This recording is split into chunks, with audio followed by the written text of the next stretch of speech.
Dear students, in this lecture we cover software monitoring, data analysis, and anomaly detection. Before we dive deeper into software monitoring, let's establish some foundational terminology.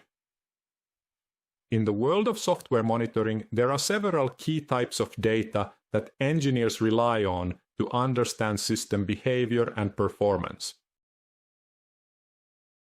Here we can see different types of monitoring data.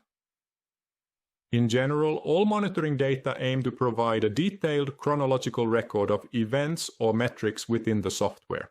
This helps us to find out what happened and when. To start off, it is good to point out that when someone talks about a particular monitoring data, it's essential to clarify what type of data they're talking about. Terminology is not always consistently used. For example, when someone talks about logs, they might actually mean software monitoring metrics. Okay, back to the monitoring data. First, we have system or software execution logs. These are textual logs.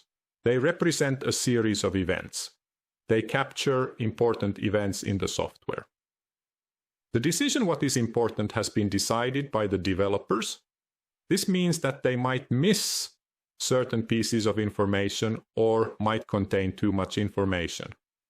Logs are organized by levels like fatal, error, warning, and info. These levels indicate the severity of the event that has occurred. Next, there are metrics such as CPU and memory usage. Unlike execution logs, metrics are continuous values that give us insights into system performance over time. Moving on to microservice traces, which capture requests and messages between microservices. They provide a tree structure of services involved in fulfilling a user request, helping us understand the flow of data and interactions between components in a microservices architecture. Programs traces are records of a program's execution captured by tools like debuggers or profilers. They're essential for understanding how a program runs and for optimizing or troubleshooting performance issues. Finally, there are stack traces. These show the sequence of function calls that led to a particular crash or error. Stack traces can often be included as part of log files, although they are not software logs by definition. Continuing with types of monitoring data. We have core dumps. When a process crashes, a core dump captures the memory state at the time of the crash. This includes details like the contents of registers, active threads, call stacks, variable values, and the libraries being used. Core dumps are invaluable for diagnosing the exact conditions that led to a crash, allowing developers to trace back through what might have caused the failure.